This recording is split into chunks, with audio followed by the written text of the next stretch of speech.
Hai hai, selamat datang kembali di podcast The Speaker's Mind.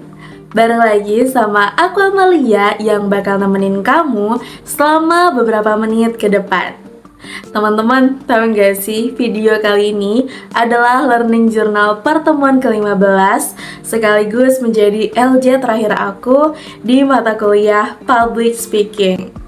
Wah, sebenarnya sih sedih, sekaligus bangga banget akhirnya kita bisa sampai di penghujung session. Di episode final kali ini, aku mau membahas materi yang super seru dari kelompok 5. Topik yang mereka bawakan adalah sesuatu yang krusial banget buat kita sebagai pembicara, yaitu mengenalkan dan mempraktikkan ice breaking. Teman-teman, tahu nggak? Sebuah presentasi hebat itu bisa gagal total di awal hanya karena suasana audiensnya tuh kaku. Disinilah ice breaking hadir sebagai penyelamat. Penasaran kan? Makanya dengerin sampai habis ya. Mari kita bedah definisinya. Menurut buku Powerful Ice Breaking karya Sukmajadi dan Simanjuntak, ice breaking itu secara harfiah berarti memecahkan es. Artinya mencairkan situasi psikologis kelas yang kaku, tegang, atau membosankan. Konsepnya memakai prinsip sersat, serius tapi santai. Kegiatannya berfungsi mirip tombol refresh atau jeda strategis buat mengalihkan kejenuhan pikiran akibat durasi belajar yang panjang. Nah, kelompok 5 memaparkan tujuan dan manfaat yang luar biasa dari sudut pandang neuroscience dan psikologi. Yang pertama adalah optimalisasi otak. Mampu membawa gelombang otak masuk ke kondisi alfa agar fokus, konsentrasi, dan daya tangkap audiens kembali tajam.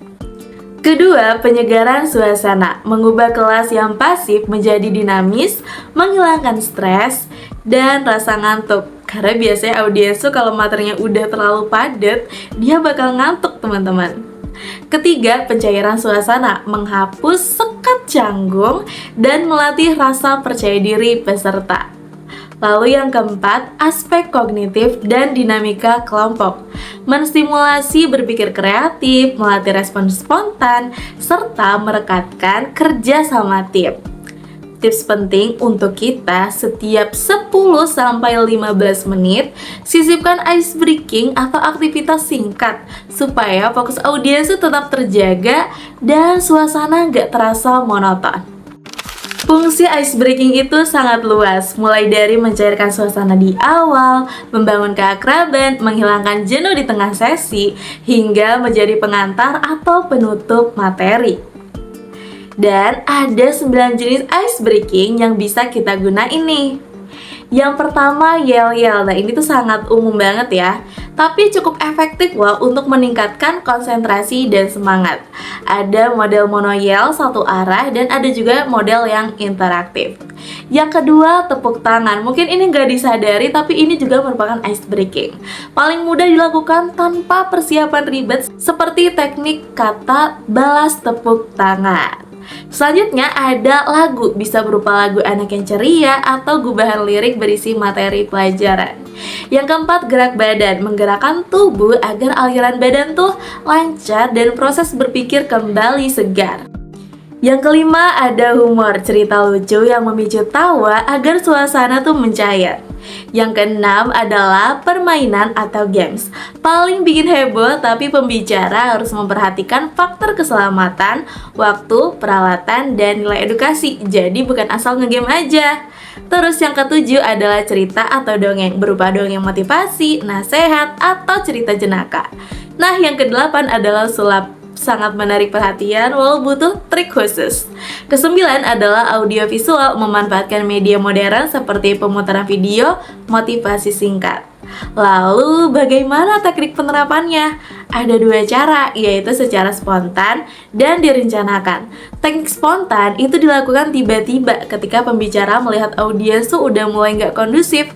Sedangkan teknik yang direncanakan dibagi menjadi 3 fase. Yang pertama adalah awal pembelajaran untuk persiapan mental agar peserta tuh termotivasi dan gembira. Contohnya lewat permainan 3 kata tentang saya.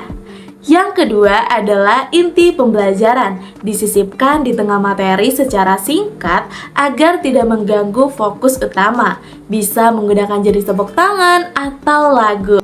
Yang ketiga adalah akhir pembelajaran, berfungsi meningkatkan pemahaman materi dan menutup sesi dengan kegembiraan. Misalnya memakai kuis berbasis web seperti Kahoot atau Wordwall. Langkah pelaksanaannya ringkas, tentukan tujuan, pilihan jenis yang sesuai dengan kondisi peserta, jelaskan aturan main dengan jelas, jalankan kegiatannya, berikan apresiasi, lalu hubungkan kembali dengan materi utama. Kesimpulannya, menjadi seorang public speaker yang andal bukan cuma soal seberapa hebat kita menguasai materi atau seberapa formal bahasa yang kita gunain. Kemampuan membaca situasi audiens dan keterampilan mencairkan suasana melalui ice breaking adalah atribut esensial yang membedakan pembicara biasa dengan pembicara yang luar biasa. Jangan biarkan audiens kita itu membeku dalam kebosanan. Jadilah pemecah es yang membawa kehangatan, semangat, dan energi positif di setiap panggung yang kita miliki. Teman-teman, ini adalah akhir dari perjalanan learning journal aku di mata kuliah ini. Aku ingin mengucapkan terima kasih banyak kepada Pak Adi atas segala ilmu, bimbingan, dan evaluasinya yang luar biasa selama 1 semester ini. Terima kasih juga buat teman-teman kelas BKI 6E yang sangat solid diajak kerjasama mencairkan suasana, juga para pendengar setia podcast ini. Semoga seluruh materi yang aku bagikan dari LJ pertemuan 1 sampai 15 ini bisa membawa manfaat buat kemampuan berkomunikasi kita ke depannya. So guys, aku Amalia pamit undur diri dari podcast The Speaker's Mind. Terima kasih atas kebersamaan kalian. Keep speaking, stay confident, and see you when I see you. Bye-bye!